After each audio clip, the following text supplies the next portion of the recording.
College বিদ্যালয় ছোটোখাটো সমস্ত পল্লীর মানুষজন এই পুজোকে অত্যন্ত আপন বলে উৎসবটি পালন করেন। আমাদের আজকের উৎসবের সূচনায় নিশানি এই সংগঠন আমাকে আমন্ত্রণ জানিয়েছিলেন, আর আজকের দিনে আরও অনেকগুলো জায়গা যেতে হবে। এই গ্রামের মন্দিরে, শিব মন্দির, আমি আমার প্রণাম জানিয়ে আজকের এই এলাকায় এই মাঠে যারা উপস্থিত হয়েছেন তাদেরকে আমার আন্তরিক শ্রদ্ধা, আমার ক্লাবের সমস্ত সদস্যদের অভিনন্দন জানাই। যে আমাদেরও এক সময় ছিল যেদিন এই সরস্বতী পুজোকে কেন্দ্র করে কয়েকদিন ধরে বাড়িতে বোকা, পড়াশুনো না করা, পুজোটাকে এলেই এইসব করা হয়। এবং এর মধ্যে আমাদের একটা প্রাণ ছিল, একটা আন্তরিকতা ছিল। তো ইদানিংকালে অনেকেই অনেক পুজো করেন, কিন্তু সরস্বতী পুজোর আলাদা একটা মাত্রা আছে। বাড়ির অভিভাবকরা এটাকে মেনে নেন, কারণ এটি যেহেতু বিদ্যার দেবী, সেই কারণে আমাদের একটা দুর্বল জায়গা লেখাপড়া। তাই অভিভাবকরা কয়েকটা দিন ছেলে মেয়েদেরকে একটু সুযোগ করে দেন অন্তত। আবার ফাঁকিবাজ ছেলেরা কি করে, পুজো যেহেতু 2-3 দিন থাকে বলে যেগুলো পড়ার বই সবগুলো দিয়ে দেয়। ফলে মা বাবা বকাবকি করলে কেন সব তো বই পুজোতে দিয়ে দিয়েছি, বিসর্জন না হলে বই তো পাওয়া যাবে না, ফলে পড়তে হবে না। এই 2-1 দিন একটু আমরা ফাঁকি করি। তো এই সমস্ত সুযোগ সুবিধাগুলো আমরা প্রায় করতাম। তো যাই হোক, আজকের এই মঞ্চে আমাদের ভাইরা অনেকটাই ব্যয়বহুল করে আজকের এই অনুষ্ঠানটি করছেন। এখনো পর্যন্ত আমাদের মঞ্চে দেবী আসেনি, একটু পরেই আসবে, অবশ্য সময় এখনো আছে, অনেক আছে সময় হাতে।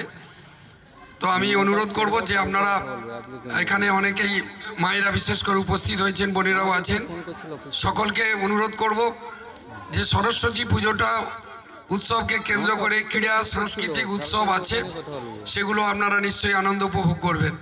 কিন্তু তার মধ্যেও আর একটা জিনিস আছে আমাদের, সেটা আমাদের লক্ষ্য করতে হবে যে গ্রামের এই পুজোকে কেন্দ্র করে আমাদের সকলের কাছে যেন একটা ভালো বার্তা যায়, যে ক্লাবের ছেলেরা পুজো পার্বণ করছে সকলকে নিয়ে, সেখানে গান বাজনা, সেটা যেন আমাদের কারো বিরক্তির কারণ না হয়।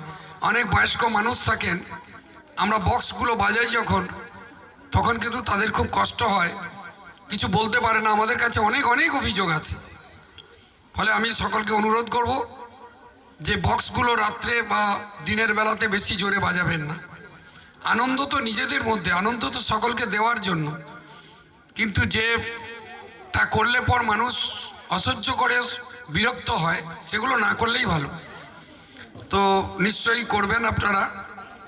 আমি আপনাদের কাছে অনুরোধ রাখছি যে এই পুজোকে কেন্দ্র করে, আর মায়ের কাছে আমাদের যেহেতু প্রতিমা এখনও মঞ্চে আসেনি, তাহলেও আমরা অগ্রিম আমি জানিয়ে যাই যে এই এলাকার শ্রীবৃদ্ধি হোক, ছেলেমেয়েরা ভালোভাবে পড়াশোনা করুক, কারণ বিদ্যাকে বাদ দিয়ে অন্য কিছু হয় না। ফলে আমাদের সকলকে পড়তে হবে, জানতে হবে আমরা কোথায় বাস করি, কোন দেশে বাস করি, দেশটাকে জানতে হবে। তারপরে তো বাবা মায়ের আশা থাকে যে আমার ছেলে ভালো পড়াশোনা করে ভালো জায়গা যাবে। কেউ ভাবেন ডাক্তার হবে, কেউ ভাবে অধ্যাপক হবে, কেউ ভাবে শিক্ষক হবে, কিন্তু সকলে তো তা হওয়া সম্ভব নয়। কিন্তু আমাদের জ্ঞানের পরিধিটিকে বাড়াতে হবে, সেই জন্যই আজকের শিক্ষার প্রয়োজন। আমাদের জানতে হবে নিজেদের, সেই কারণেই আজকের এই দেবীর এত বেশি কদর। তো আমরা যে কোনো কারণে, আমরা বাঙালিরা বিভিন্ন পুতুল পূজাতে বিশ্বাসী করি, এবং আমাদের একটা বদ্ধ ধারণা আছে যে পরীক্ষার সময়, বিশেষ করে অন্যান্য সময়, আমরা নিজের দুর্বল জায়গাটাতে আমরা ভীষণভাবে দুর্বল হয়ে পড়ি, যে কোনো কারণে দেবতার কাছে তিনি সরস্বতী হতে পারেন, কালী হতে পারেন, দুর্গা হতে পারেন। পরীক্ষার আগে যদি মন্দির থাকে সেখানে মাথা ঠুকিয়ে প্রণাম করে অনেক রকম করে আমরা বিভিন্ন রকমভাবে মায়ের কাছে দাবি করি যে বছর পাস করলে ভালো করে পুজো দেব। ফলে আমাদের একটা দুর্বল জায়গা রয়েছে। আমার গ্রাম পঞ্চায়েতের সদস্য আছেন যারা নিরাকারে বিশ্বাসী, সেখানেও কিন্তু একটা শক্তি আছে। ফলে একটা শক্তি আমাদের কাজ করে, সেটা কখনো আকার কখনো নিরাকার, যে যেমন তাকে বুঝে। আবার খ্রিস্টান যারা, তারা অন্য দেবতাতে বিশ্বাসী। ফলে আমাদের হিন্দু, মুসলিম, খ্রিস্টান, জৈন সমস্ত ধর্ম সম্প্রদায় কোথাও আমরা একটা সূত্রে বাঁধা আছি।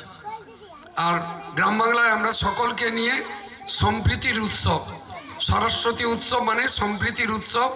সকল ছেলে মেয়েরা, এখন তো আমাদের মাইনরিটি ভাই বোনেরাও আমাদের পুজোর সঙ্গে হাত মেলায়, একসঙ্গে আনন্দ করে। ফলে এটাই আমাদের সবচেয়ে বড় পাওনা, এটাই আমাদের চেতনা, এইটাই আমাদের জ্ঞানের উন্মেষ, সকলকে নিয়ে একসঙ্গে কাজ করা। আমি নিশানির সদস্যদের অনুরোধ করব, এই গ্রামের সকল মা বোনদের, ভাইদের সকলকে নিয়ে তারা সম্প্রীতির বাতাবরণ করে আমাদের পথ চলার কাজ করুন। এবং কখনো যদি কোনো প্রয়োজন হয় নিশ্চয়ই আপনারা যাবেন। আমি অন্য একটি কাজ আছে বলেই আরেকটি পূজার মণ্ডপে যাব, সেই জন্যে আমি বেশি সময় না নিয়ে আপনাদের সকলকে আমার আন্তরিক ধন্যবাদ জ্ঞাপন করছি। আর আমার বয়স্ক দাদা দাঁড়িয়ে আছেন পাশে, আমি ওনাকেও আমার শ্রদ্ধা জানাচ্ছি। গ্রামের মানুষজন যারা আছেন সকলকে, আর যারা আসতে পারেননি বাড়িতে আছেন তাদেরকে আমার আন্তরিক অভিনন্দন রইল। আপনাদের সার্বিকভাবে কয়েকদিনের উৎসব ভালোভাবে কাটুক, আপনারা সকলে আনন্দ করুন। সেই সঙ্গে মায়ের কাছে আপনারা নিশ্চয়ই দাবি করবেন বাড়ির ছেলেমেয়েরা যেন ভালোভাবে পড়াশোনা করে। সকলকে আমার আন্তরিক ধন্যবাদ জানিয়ে আমার কথা শেষ করছি। আর আমি মাপ চেয়ে নিচ্ছি, বেশি সময় থাকতে পারলাম না। দীননাথ বাবু আছেন আমার সঙ্গে, আমার সবসময়ের সাথী, আমার পঞ্চায়েত সমিতির অত্যন্ত কাজের মানুষ, তাই যেখানে যাই আমি ওনাকে নিয়ে আসি, তো চেষ্টা করি নিয়ে আসার। উনি আজকে আছেন কিন্তু কিছু বলতে দিতে পারবো না।